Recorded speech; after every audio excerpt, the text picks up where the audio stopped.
observamos distintas realidades para construir una perspectiva propia. Cíclope. Una mirada entre muchas.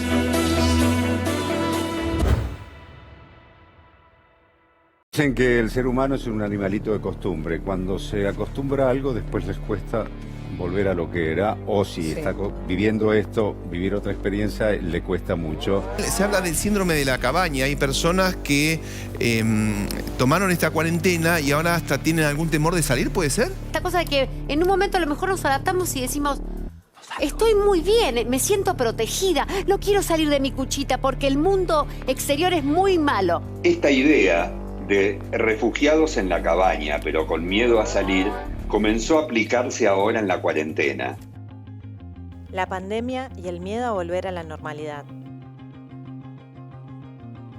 Este martes el gobierno anunció flexibilizaciones en las restricciones sanitarias por la pandemia de COVID-19 a raíz de la baja de casos y el avance del plan de vacunación. Sin embargo, hay personas que aún padecen el miedo a contagiarse y las estadísticas coinciden en que aumentaron los trastornos de ansiedad. El síndrome de la cabaña. El síndrome de la cabaña viene principalmente en las sociedades más nórdicas, donde por estas condiciones climáticas en las cuales ellos se encuentran atravesando, es muy común que tengan que hacer cuarentenas para protegerse de esas condiciones climáticas. Se empezó a observar en esas sociedades que las personas por ahí empezaban a presentar una serie de síntomas, ¿sí? Por ahí esto de la irritabilidad, dificultad para dormir, encontrarse más ansiosos, ¿sí? Más inseguros al hecho de tener que interactuar con otras personas o esa necesidad de quedarse refugiados. Entonces, desde ahí viene esta denominación del síndrome de la cabaña.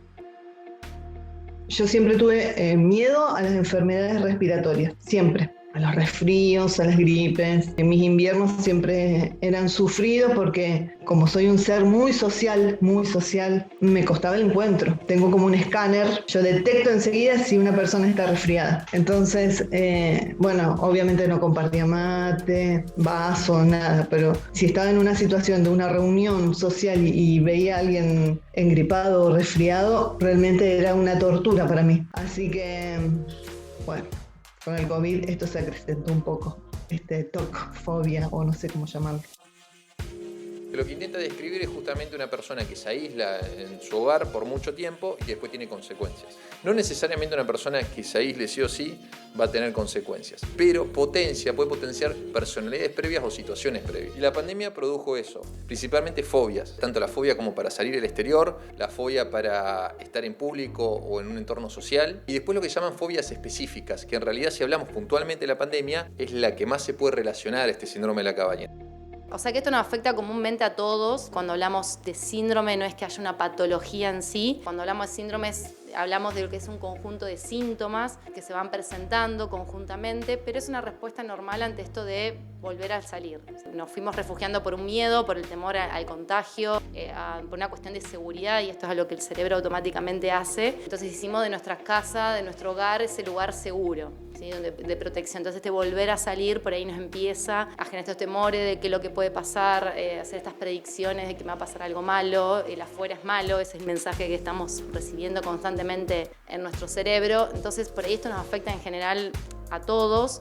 Cuando comienza la pandemia, al principio fue como todo el mundo, ¿no? Muy descolocada, que no entendía si estaba viviendo una realidad o era una película. Me pasó primero de sentirme muy segura en mi refugio. El hecho de vivir acá en la costa y en la naturaleza, lejos del cemento, me contuvo. Fue como un nido, un vientre que me contuvo, y al principio, cuando no había que salir, me sentí bien, cómoda.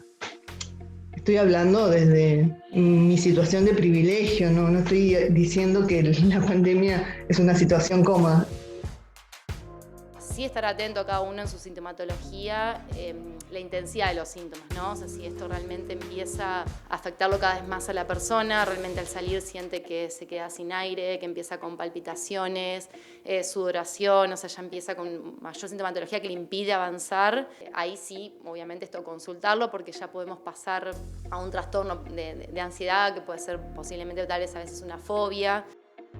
Cuando empezó a pasar el tiempo, empecé a malhumorarme, pero no por el hecho de no salir, sino por el hecho de ver que amigues, que seres queridos, hacía cualquiera, desde mi mirada. Me perturbaba un montón ver que la gente hacía vida social y que no se cuidaba. Las fobias sociales son cada vez más frecuentes. Vos tenés que hacer una idea que antes, creo, de la pandemia, ya el índice mundial es más o menos entre el 3,5 y 5% de la población. Agarrás 100 personas, 5 van a tener estas fobias. Y bueno, con el COVID, al ser una amenaza general, se potencia, ¿sí? Y aumentaron las estadísticas. Los expertos coinciden en que la mejor forma de afrontar estos miedos es, por un lado, no perder de vista que se trata de una respuesta lógica y puntual a la situación que hemos vivido, y por otro, aprender a adaptarse a la nueva realidad que se perfila de cara a los próximos meses. ¿Qué hacer con el miedo? Una patología se clasifica como tal cuando justamente te afecta en tu vida de distintos aspectos, ¿sí? Si a vos te afecta el trabajo, te afecta tu medio de vida, te afecta tu entorno social, te genera angustia, la pérdida de tiempo, te genera angustia no poder superarlo, realmente no es que estás conviviendo, tenés la enfermedad en distintos niveles, leve, moderado, severo. O sea, no es que te acostumbras, lo estás sufriendo permanentemente. Sí me angustia, por ejemplo, el hecho de que mi hija vaya a la escuela a Santa Fe. Eso sí me angustia un montón porque me parece una jugada espantosa mandar a los pibes a la escuela cuando no están vacunados. Con respecto a mis salidas, bueno, tuve que ponerme el escudo y salir porque necesitaba vender mis plantas. Entonces, bueno, yo ya sé que esa salida es con poco riesgo porque no establezco vínculos, no es que voy a abrazar. Me duele y me agobia no poder ir a reuniones sociales. No puedo. Yo sé que desde la lógica... Es tremendo porque desde la lógica yo entiendo que soy exagerada, pero desde lo corporal no lo puedo realizar. Entonces es como una contradicción constante. Yo entiendo que soy extrema, pero no lo puedo hacer. Más que miedo es tristeza de no poder realizarlo. Por ahí también, dependiendo en cada uno, esto se puede aprender a convivir y a manejarlo. Por ahí no va a desaparecer del todo. Esta forma que yo digo, explicar recién cómo funciona el cerebro, en nosotros son conexiones neuronales. Entonces, cuando yo ya aprendí a defenderme una situación a través de este mecanismo, ya es una conexión neuronal que va rapidísimo, como a la velocidad de la luz. Por eso a veces como que nos cuesta cambiar o hay momentos que lo logramos y otras veces se vuelve a repetir.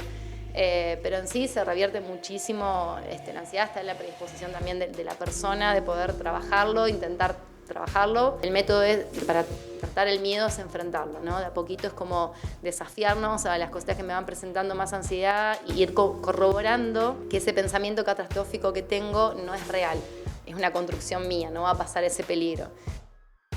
Siempre me sentí acompañada, muy acompañada por mi compañero, mi hija adolescente y por los que realmente son amigues, ¿no? Mi círculo de amistad más cerradito. En toda la pandemia las vi 4 veces. Las reglas eran, tiene que ser al aire libre, tiene que ser en la costa, no puede ser en un bar porque no te piso un bar, me muero si tengo que tomar un vaso ajeno y no puede ser en mi casa. Entonces, con todas esas reglas ellas buscaban la casa quinta de la madre de una. Entonces vos decís ahí, bueno, chau, esto es amor realmente. A veces no trae consecuencias mayores más que esos rituales que tenés que establecer, pero lo podés llegar al objetivo y seguir tu vida.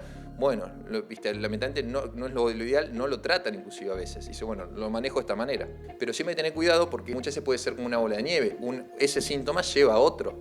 Porque no es que, a pesar de este manual de estas clasificaciones de enfermedad, el cerebro es muy complejo y esa interpretación desde las amenazas, esa sobreinterpretación, esas asociaciones que el cerebro hace erróneas, pueden exacerbarse y los síntomas hay que ser más importantes y producir trastorno, por ejemplo, de ansiedad generalizado. Es de a poco perderle el miedo a ciertas cosas que hoy nos hacen también perseguirnos. O sea, el tema es ese, no estar en esa preocupación constante, hice esto y algo malo va a pasar, algo malo va a ocurrir porque ahí entra en juego toda esta ruedita del hámster. De todas maneras, de estos tratamientos, termina siendo una cuestión no farmacológica. Por eso es tan importante el trabajo en conjunto. Ir al fondo de dónde están surgiendo esas asociaciones exageradas que representan una amenaza que quizás no es irreal, pero sí es irreal la cercanía que uno la siente o la sobredimensión que uno le da. Las diversas formas de abordar los intercambios sociales deben ser contempladas no solo de forma individual, sino también en el entorno en el cual se desarrollan. La empatía y la aceptación de los miedos de la otra persona son necesarios para construir un ambiente social más sano. Vivir en sociedad. Cuando vos estableces entornos sociales saludables, que es el pasarla bien con la familia, el pasarla bien con amigos, el conocer gente, cuando vos el entorno saludable te permea con dopamina y te sentís muy bien. De hecho, la famosa acá, como le dicen en Santa Fe, las famosas peñas, el salir, charlar, y a veces hasta es una necesidad. Hay gente que se acostumbra y dice, yo quiero tener porque me siento bien compartiendo esto, hablando de esto, intercambiando, riéndome. Y el cerebro, ¿por qué te sentís? Porque te premia, porque en realidad antropológicamente la población tiene más chance de sobrevivir en grupo.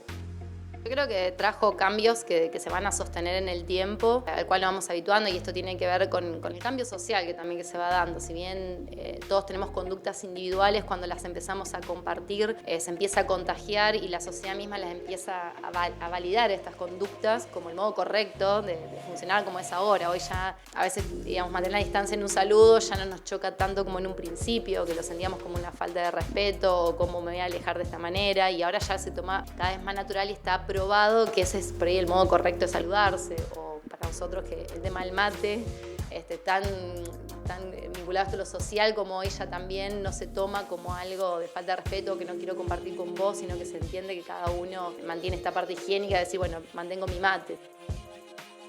Pensar en el futuro con esta apertura, la verdad es que no me modifica demasiado mi manera de comportarme, porque soy extremadamente cuidadosa.